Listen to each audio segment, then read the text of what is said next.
سید خلیل احمد کی کہانی۔ بھابی، آج شام سوٹ تیار ہو جائے گا نا؟ اس کی بھابی نے پوچھا۔ جی ہاں۔ وہ آنکھیں بند کیے گھٹنوں کے گرد ہاتھ باندھے ایک چھوٹے سے موڑھے پر بھابی کے قدموں میں بیٹھا تھا۔ وہ کرسی پر بیٹھی اس کے سر میں مالش کر رہی تھی۔ اس کی انگلیاں بڑی مہارت اور تیزی کے ساتھ اس کی کھوپڑی کو رگڑ رہی تھیں۔ میں نے کل آدمی کو بلوایا ہے، اس سے اپنے بکسوں وغیرہ پر نام لکھوا لینا۔ اچھا جی۔ اس کی آنکھیں بدستور بند تھیں۔ تم نے شاید بالوں میں تیل لگانا چھوڑ دیا ہے، دیکھو تو کتنی خشکی ہو رہی ہے۔ وہ کچھ وقفے کے بعد اس کے سر کو زور زور سے تھپکتے اور جھٹکتے ہوئے بولی۔ اس نے کوئی جواب نہ دیا۔ وہ آنکھیں بند کیے بیٹھا دھیرے دھیرے مسکرا رہا تھا اور اپنی کھوپڑی میں انگلیوں کی تیز بھاگ دوڑ اور چھان پھٹک کے چکرا دینے والے مگر خوشگوار احساس سے محظوظ ہو رہا تھا۔ 15-20 منٹ کے مسلسل جھٹکوں نے اس کے دماغ کو بالکل ہلا کر رکھ دیا تھا اور وہ سوچنے کے قابل نہیں رہا تھا۔ اس پر ہلکی ہلکی غنودگی چھا رہی تھی۔ وہ اپنے چہرے پر سورج کی گرم اور گداز شعاؤں کی گدگدی سے یوں لطف اندوز ہو رہا تھا جیسے کسی کی نرم نرم گداز انگلیاں اس کے گالوں پر دھیرے دھیرے رینگ رہی ہوں۔ اس کے سر میں سرسراہٹ کا جو شور اور طوفان تھا دفتن بند ہو گیا اور گہری خاموشی چھا گئی۔ اس کی بھابی بوتل میں سے تیل ہتیلی پر ڈال رہی تھی۔ اس مختصر سے وقفے میں اس نے آنکھیں کھول کر سامنے لان کی طرف دیکھا جہاں اس کا بھائی کرسی بچھائے دھوپ میں بیٹھا کام کر رہا تھا۔ اس کے قریب رکھی ہوئی تپائی پر فائلوں کا انبار تھا۔ اس کے بھائی کا پھولا پھولا گول چہرہ دھوپ کی تمازت سے لال ہو رہا تھا اور اس کی چمکتی ہوئی چندیاں دھوپ میں سلگ رہی تھی۔ سبز لان پر سنہری اجلی اجلی دھوپ بچھی ہوئی تھی اور یوکلپٹس کے سدا بہار درخت جاڑوں کی صاف شفاف گداز اور خوشگوار دھوپ میں نہائے ہوئے دھیرے دھیرے سرگوشیاں کر رہے تھے۔ دفتن اس کے سر میں پھر وہی طوفان اور شور شروع ہو گیا جیسے اس کا سر کسی بھنور میں الجھ کر چکر لگا رہا ہو۔ اس نے پھر آنکھیں بند کر لیں اور اس میں تیز و تند جھکولوں اور جھٹکوں سے لطف اندوز ہونے لگا۔ ارے بجو، وہ اس کے سر کو جھٹکتے ہوئے بولی، یہ تو بتاؤ انگلینڈ میں تمہارے سر میں مالش کون کیا کرے گا؟ اس نے کوئی جواب نہ دیا۔ اس کے لبوں پر اداس سی مسکراہٹ پیدا ہوئی۔ اسے بھابی کے پاس رہتے ہوئے قریب 8 سال ہو گئے تھے اور ان 8 سالوں کے دوران میں شاذ ہی کوئی ایسی اتوار گزری تھی کہ اس کے سر میں مالش نہ ہوئی ہو۔ شروع میں تو اسے سر دھلانے اور مالش کرانے سے اس قدر چڑ تھی کہ بھابی کو اکثر روتے بسورتے ہوئے بجو کو زبردستی پکڑ کر اپنے پاس بٹھانا پڑتا، مگر رفتہ رفتہ اسے سر میں مالش کرانے کی کچھ ایسی عادت پڑ گئی تھی کہ اگر کسی اتوار اتفاقاً ناغہ ہو جاتا تو وہ پورا ہفتہ اپنے سر کو بوجھل محسوس کرتا رہتا اور رات کو اسے اچھی طرح سے نیند بھی نہیں آتی تھی۔ بھابی اس کی عادت سے بخوبی واقف تھی۔ اب وہ اعلیٰ تعلیم کے سلسلے میں کچھ دنوں میں انگلستان جانے والا تھا اور اسے معلوم تھا کہ وہاں کوئی بھابی نہ ہوگی جو اس کے یہ لاڑ اور چونچلے سہے گی۔ اس خیال نے اسے اداس کر دیا۔ کوئی بات نہیں بجو، وہ اس کا کان کھینچتے ہوئے بولی، ڈھونڈ لینا، بہت مل جائیں گی۔ اور وہ نچلا ہونٹ دبا کر شرارت سے مسکرائی۔ وہ شرما گیا اور اس کے کان لال ہو گئے۔ آج آخری اتوار ہے تمہاری گھر پر؟ بھابی نے کچھ دیر کے بعد پوچھا۔ اس کے لہجے میں اداسی کی جھلک تھی۔ اس نے جواب میں سر ہلا دیا۔ اس کی اپنی اداسی اور بھی گہری ہو گئی۔ اتنی شفیق اور مہربان بھابی کو، جس کے پاس اس نے 8 سال انتہائی آرام اور بے فکری میں گزارے تھے اور جو بیک وقت ماں کی طرح شفیق تھی اور دوست کی طرح رفیق و ہمراز بھی تھی، ایسی بھابی کو چھوڑنے کے خیال سے اس کا دل بھر آیا۔ لو بس، بھابی نے اٹھ کر تیل سے بھرے ہوئے ہاتھ اپنے بالوں میں صاف کرتے ہوئے کہا، اب ذرا دھوپ میں بیٹھے رہو جب تک پانی بھی گرم ہو جائے گا، پھر غسل کر لینا۔ اور وہ تیل کی بوتل اٹھا کر اندر چلی گئی۔ وہ مونڈھے سے اٹھ کر آرام کرسی پر بیٹھ گیا اور سلیپر اتار کر موڑھے پر پاؤں پسار دیے۔ سامنے لان میں اس کا بھائی اپنے کام میں منہمک تھا۔ چمکتی ہوئی دھوپ میں اس کی چندیاں تمتما رہی تھی۔ لان کے اس پار گھنی باڑ کے پیچھے چھپی ہوئی سڑک تھی۔ سڑک خاموش اور سنسان تھی۔ ہاں، کبھی کبھار کوئی اکا دکا تانگا گزر جاتا اور سڑک کے سیاہ سنگین سینے میں سے آہنی ٹپ ٹپ ٹپ کی آواز پیدا ہو کر خاموش سنسان فضا میں پھیل جاتی اور چند لمحوں کے بعد پھر وہی سناٹا، وہی خاموشی۔ چھاؤنی کے علاقے پر اتوار کی مخصوص نحوست اور مردنی چھائی ہوئی تھی۔ پوری فضا تھکی تھکی اداسی اور پشمردگی میں ڈوبی ہوئی اونگ رہی تھی۔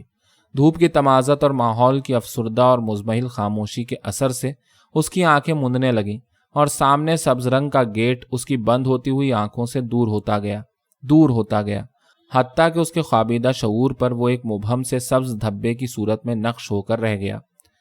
یہی سبز رنگ کا گیٹ تھا جس میں وہ 8 سال پہلے اپنے بھائی کے ہمراہ تانگے میں سوار پہلی بار داخل ہوا تھا۔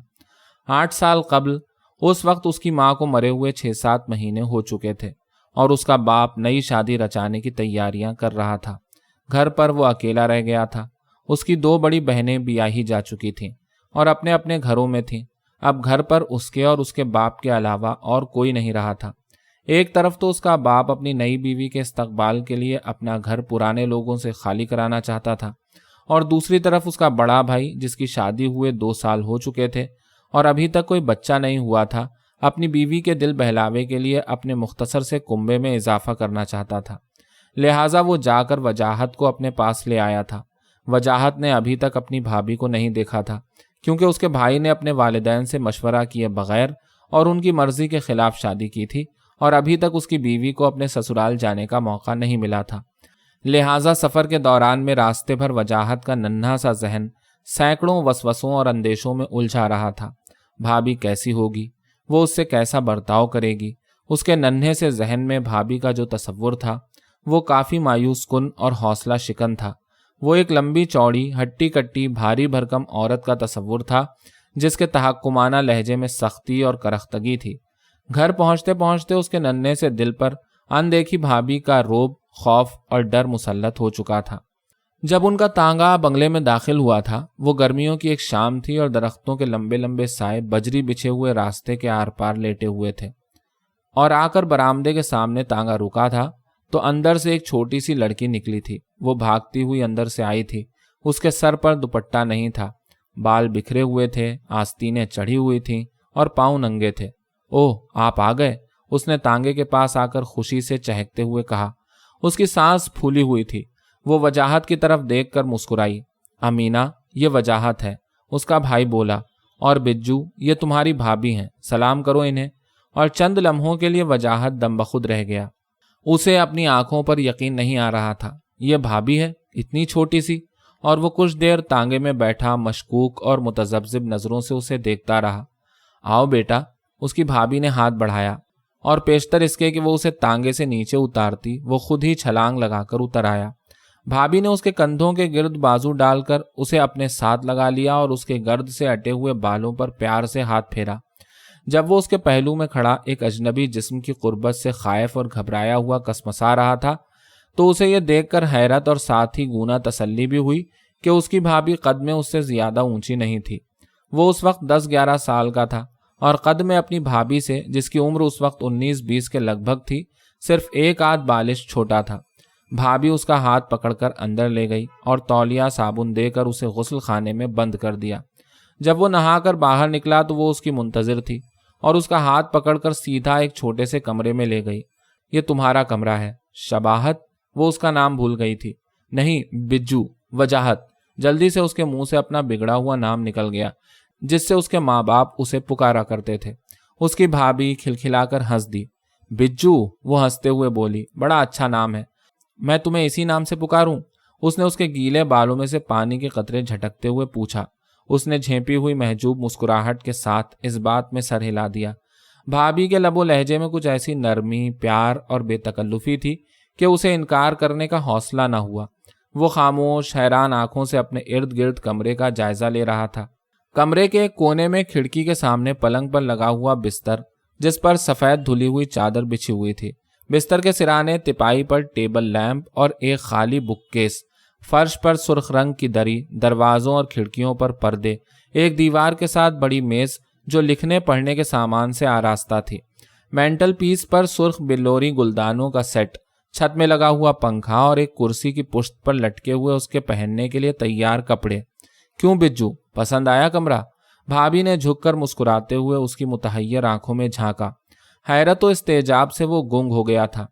یکے بعد دیگرے ایسی غیر متوقع باتیں ہو رہی تھیں کہ اس کا ننھا ذہن وسوسوں اور اندیشوں کے بجائے اب حیرت و استعجاب میں الجھ کر رہ گیا تھا۔ ایسی خاطر تواضع اور آؤ بھگت تو کبھی اپنے گھر میں بھی نہیں ہوئی تھی۔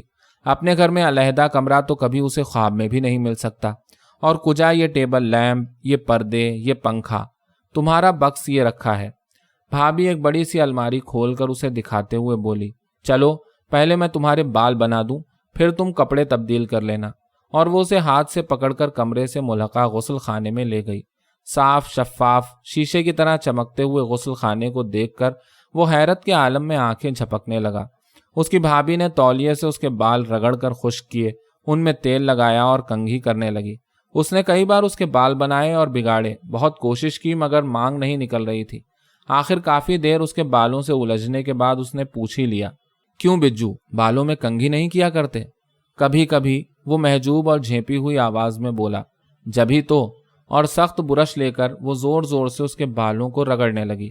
وہ بھینچے ہوئے دانتوں اور نیم بند آنکھوں سے برش کی چبھن کو برداشت کرنے کی کوشش کر رہا تھا۔ دیکھو، یہ برش رکھا ہے، اب روز دن میں 2 بار کنگھی کرنے کے بعد بالوں کو اچھی طرح برش کیا کرو، سنا؟ تھوڑے دنوں میں بال ٹھیک ہو جائیں گے۔ اب کپڑے پہنو اور آؤ، چائے تیار ہے۔ چند ہی دنوں میں اس کی زندگی ایک مخصوص ڈگر پر آ گئی۔ اس نے بہت جلد اپنے آپ کو نئے ماحول کے مطابق ڈھال لیا اور اس نئے گھر کو اپنا گھر سمجھ کر اپنے اصلی گھر کو بھول گیا۔ بھابھی کی خوش مزاجی اور خندہ پیشانی، اس کی شوخی اور چنچل پن، اس کی شفقت اور نرمی نے وجاہت کا دل موہ لیا اور اس کا مکمل اعتماد حاصل کر لیا۔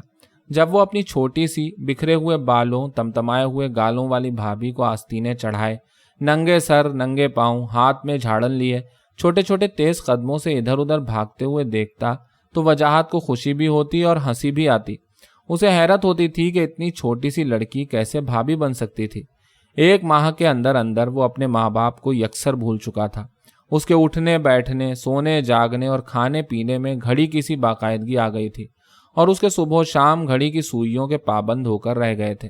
بھابھی خود اسے صبح 6 بجے جگاتی، اس کا منہ ہاتھ دھلواتی، بال بناتی، کپڑے تبدیل کراتی اور اپنے سامنے اسے ناشتہ کرا کر اسکول بھیج دیتی، اور جب وہ دوپہر کو اسکول سے واپس آتا تو پھر اس کا منہ ہاتھ دھلوا کر اسے اپنے ساتھ بٹھا کر کھانا کھلاتی۔ دوپہر کے کھانے پر صرف وہ 2 ہوتے تھے کیونکہ اس کا بھائی کا دفتر، وہ ایک بینک میں چیف اکاؤنٹنٹ تھا، گھر سے کافی دور تھا، اس لیے اسے دوپہر کا کھانا وہیں بھجوا دیا جاتا تھا۔ کھانے کے بعد اس کی بھابھی اسے کمرے میں پہنچا کر کھڑکیوں دروازوں کے پردے کھینچ کر پنکھا چلا کر اسے سونے کی ہدایت کر کے واپس چلی جاتی۔ شام کو جب وہ سو کر اٹھتا تو اس کا بھائی بھی دفتر سے واپس آ چکا ہوتا۔ چائے سے فارغ ہو کر وہ 1 گھنٹے کے لیے اسکول کا کام کرتا۔ اس کے بعد کبھی تو بھابھی کے ہمراہ سیر کے لیے چلا جاتا اور کبھی دونوں مل کر اپنے چھوٹے سے باغیچے کی کیاریاں ٹھیک کرتے اور پھولوں کو پانی دیتے۔ رات کو کھانے کے بعد 1.5 گھنٹہ پڑھائی کے لیے وقف ہوتا۔ بھابھی چونکہ میٹرک پاس تھی اور وہ ابھی 7ویں میں تھا، اس لیے اردو انگریزی کے سبق اسے پڑھا دیا کرتی تھی، یا کبھی کبھار ریاضی کا 1 آدھ سوال سمجھا دیا کرتی تھی، اور پورے 10:30 بجے وہ اسے بستر میں لٹا کر اس کی پیشانی پر بوسہ دے کر اس کے کمرے کی بتی بجھا کر واپس چلی جاتی۔ بھابھی کا اپنا بچہ کوئی نہیں تھا اور نہ ہی ڈاکٹروں کی رائے کے مطابق آئندہ بچہ ہونے کی امید تھی، مگر وجاہت کے آنے پر اس کے اندر سوئی ہوئی ماں بیدار ہو گئی تھی اور اس کی ممتا کو اظہار کا موقع مل گیا تھا۔ وہ اس بچے کی تربیت و پرورش اسی لگاؤ اور لگن، اسی انہماک اور احتیاط سے کر رہی تھی جیسے کہ وہ اس کا اپنا بچہ ہو، اور بچے کو بھی اس سے ویسا انس اور لگاؤ ہو گیا تھا جیسے وہ اس کی اپنی ماں ہو۔ وہ کبھی اس کا کہنا نہیں ٹالتا تھا، کبھی کوئی ایسی بات نہ کرتا تھا جو اس کی بھابھی کی ناراضی یا رنج کا موجب بن سکتی، اور نہ ہی کبھی بھابھی کو اسے ڈانٹ ڈپٹ کرنے کی ضرورت پیش آئی تھی۔ وجاہت جتنا اپنی بھابھی سے قریب تھا اتنا ہی اپنے بھائی سے دور تھا۔ اس کی وجہ اس کے بھائی کی خاموشی اور خشک مزاجی، گھریلو معاملات میں عدم دلچسپی اور مکمل علیحدگی تھی۔ ہنسی تو کجا، اس کے ہونٹوں پر مسکراہٹ بھی شاذ ہی پیدا ہوتی تھی۔ اس کے چہرے پر ہر وقت نامعلوم تفکرات کی دھول چھائی رہتی تھی، اور اینک کے دبیز شیشوں کے عقب میں اس کی آنکھیں ہمیشہ کھوئی کھوئی بجھی بجھی رہتی تھیں۔ وجاہت اپنے بھائی کی متانت اور خشک رویے سے مروب اور خائف رہتا تھا۔ وہ صبح سے لے کر شام تک دفتر میں رہتا اور جب شام کو گھر آتا تو فائلوں کا پلندہ دے کر 1 آدھ گھنٹے تک لان میں چہل قدمی کرتا، یا کبھی کبھار اپنی بیوی کے مسلسل اصرار پر اسے سنیما دکھا لاتا، اور پھر رات کو 10:30 11 بجے تک وہ ہوتا اور اس کی فائلیں ہوتی، حتیٰ کہ اتوار کو بھی دن کا بیشتر حصہ وہ دفتر کے کام میں صرف کر دیتا تھا۔ مگر وجاہت اور اس کی بھابھی کے لیے اتوار مکمل چھٹی کا دن ہوتا۔ صبح ناشتے کے بعد سب سے پہلے وجاہت کے سر میں مالش ہوتی، اس کے بعد وہ گھر کی جھاڑ پونچھ اور صفائی میں اپنی بھابھی کا ہاتھ بٹاتا اور پھر نہا دھو کر دونوں تاش، کیرم یا ڈرافٹس کھیلنے بیٹھ جاتے۔ جب اس نے 7ویں کا امتحان پاس کیا تو اس کی بھابھی نے اسے ایک مکینو سیٹ خرید کر دیا جس کے ساتھ ڈائنمو بھی تھا۔ اب چھٹی کے دن دونوں مل کر عجیب و غریب مشینیں بنایا کرتے، اور جب کوئی کرین یا ریل گاڑی کمرے کے فرش پر بچھی ہوئی پٹریوں پر چلنے لگتی تو بھابھی بچوں کی طرح خوش ہو کر تالیاں بجاتی اور حیرت بھری آنکھوں سے اپنی ایجاد یا تخلیق کو خود بخود حرکت کرتے ہوئے دیکھتی، اور کبھی بھاگی بھاگی جاتی اور کام میں مصروف خاوند کو کھینچ کر لے آتی۔ یہ دیکھیے، ہم نے ریل گاڑی بنائی ہے۔ اور وہ کچھ دیر خالی خالی نظروں سے فرش پر گھومتی ہوئی گاڑی کو دیکھتا اور اپنے بجھے ہوئے چہرے پر بناوٹی مسکراہٹ پیدا کرتے ہوئے سرد سے لہجے میں کہتا، تم دونوں تو واقعی انجینئر بن گئے ہو۔ جب وجاہت مڈل کے امتحان میں اچھے نمبروں سے کامیاب ہوا تو اس کی بھابھی نے اسے ایک باکس کیمرہ انعام میں دیا۔ اب وہ ایک دوسرے کی تصویریں کھینچتے رہتے، اور اگر کبھی اتفاق سے کوئی تصویر اچھی آ جاتی تو بہت خوش ہوتے اور فخر سے دوسروں کو دکھاتے پھرتے۔ جس روز میٹرک کا نتیجہ نکلا اور وہ فرسٹ ڈویژن میں پاس ہوا تو اس کی بھابھی نے اسے گلے سے لگا کر اس کی پیشانی پر بوسہ دیا۔ جب وہ اس کے دونوں کندھوں پر ہاتھ رکھ کر اس کی پیشانی کو چومنے لگی تو وجاہت کو اپنا سر جھکانا پڑا۔ اسے پہلی بار اس امر کا احساس ہوا کہ وہ قد میں بھابھی سے اونچا نکل گیا تھا۔ شاید اس کی بھابھی پر بھی یہ حقیقت عین اسی وقت آشکار ہوئی، کیونکہ اس نے دوپٹے کے پلو سے اپنی آنکھیں جن میں خوشی کے آنسو امڑ آئے تھے پونچھتے ہوئے مسکرا کر کہا، ارے بجو، تم تو اب بہت بڑے ہو گئے ہو۔ اور وہ شرما گیا، اور اس موقع پر پہلی بار اس کے بھائی نے اس کے شانے کو تھپ تھپاتے ہوئے زیر لب کچھ کہا تھا، شاید شاباشی دی تھی۔ اس کے بھائی کے مزاج اور طبیعت میں کوئی نمایاں تبدیلی نہیں آئی تھی، ہاں اس کا جسم پہلے سے اور بھی بھاری ہو گیا تھا۔ اس کی کسی ہوئی پتلون کے اوپر سے چھوٹی سی توند ڈھلکنے لگی تھی، اس کی چندیا پر سے بال قریباً غائب ہو چکے تھے اور آنکھوں پر چشمہ لگ گیا تھا۔ اس کے علاوہ وہ ایک نئے بینک کا اسسٹنٹ مینیجر بھی ہو گیا تھا۔ بھابھی بھی کم و بیش ویسی کی ویسی ہی ہو رہی تھی، ہمیشہ کی طرح ہنسمکھ اور چنچل، مشفق و مہربان، ماں کی ماں اور ہم جولی کی ہم جولی۔ جس صبح وجاہت پہلی بار کالج جانے کے لیے تیار ہو رہا تھا تو اس کے کمرے کے دروازے پر دستک ہوئی۔ آئیے، کون ہے؟ دروازہ کھلا اور اس کی بھابھی مسکراتی ہوئی داخل ہوئی۔ آپ بھابھی جان؟ اس نے حیرت سے پوچھا، کیونکہ اس سے قبل اس کی بھابھی نے دروازہ کھٹکھٹانے کا تکلف کبھی نہیں کیا تھا۔ ہاں بجو، اب تم بڑے ہو گئے ہو نا۔ وہ اس کے سامنے کھڑے ہو کر اسے سر سے پاؤں تک دیکھتے ہوئے مسکرائی، مگر اس کی مسکراہٹ میں ہلکی سی اداسی اور لہجے میں ہلکے سے تعصف کا شائبہ تھا، جیسے وجاہت کا بڑا ہونا اسے گوارا نہ ہو، مگر یہ اداسی اور تعصف فوراً مسرت اور فخر، شفقت اور محبت کے جذبات کی فراوانی میں ڈوب گئے۔ وہ اس کی طرف پیار بھری ممتا سے لبریز چمکتی ہوئی آنکھوں سے یوں دیکھ رہی تھی جیسے کوئی فنکار اپنی کامیاب تخلیق کو دیکھ دیکھ کر خوش ہو رہا ہو۔ تیار ہو گئے؟ وہ اس کے نئے سوٹ پر سے تاگے چنتے ہوئے بولی۔ جی ہاں۔ واہ بجو، تمہیں ابھی تک ٹائی کی گرہ لگانی نہیں آئی۔ وہ کھسیانا سا ہو گیا۔ اس نے اس کی ٹائی کو کھینچ کھانچ کر اس کی گرہ ٹھیک کی، اور جب وہ کالج جانے کے لیے باہر نکلا تو برآمدے میں اس کی نئی چمکتی ہوئی سائیکل کھڑی تھی جو اسے میٹرک پاس کرنے پر انعام میں ملی تھی۔ اب وہ کالج میں تھا، مگر اس کا روز کا پروگرام کم و بیش وہی تھا جو گزشتہ 5 برس سے چلا آ رہا تھا۔ کہیں کہیں کچھ تبدیلیاں ضرور واقع ہو گئی تھیں، مثلاً صبح اب چائے کی پیالی اسے بستر ہی میں مل جاتی تھی، اور وہ بھی نوکر نہیں لاتا تھا بلکہ بھابھی خود لے کر آتی تھی، اور جب وہ کالج جانے لگتا تو وہ اس کے کپڑوں پر ایک تنقیدی نظر ڈالتی اور اس کے بالوں کو دیکھتی اور پھر مسکراتے ہوئے سر ہلا کر اسے جانے کی اجازت دیتی۔ اس کے ساتھ برآمدے تک جاتی اور جب تک وہ سائیکل پر سوار ہو کر گیٹ سے باہر نہ نکل جاتا وہ برآمدے میں کھڑی اسے دیکھتی رہتی۔ اب وہ روزانہ شام کو سیر کے لیے جاتے، جہاں پہلے وہ بھابھی کے ساتھ باہر جانے میں آرسی محسوس کیا کرتا تھا، وہاں اب اسے بھابھی کے ساتھ چلنے میں فخر محسوس ہوتا تھا۔ بھابھی اب بمشکل اس کے شانے تک پہنچتی تھی، اور اس کے ساتھ چلتے وقت وہ خود کو 17-18 برس کے لڑکے کی بجائے 25-30 سال کا مرد سمجھنے لگتا تھا۔ اگر کبھی اس کی بھابھی اپنے خاوند سے بازار جانے کو کہتی یا سنیما چلنے کی فرمائش کرتی تو وہ ہمیشہ یہی جواب دیتا، اب تو وجاہت بڑا ہو گیا ہے، اسے ساتھ لے جایا کرو نا۔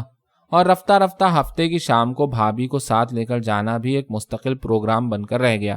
ایک بار سنیما میں داخل ہوتے وقت کسی لڑکے نے اس کی بھابھی پر فقرہ کس دیا۔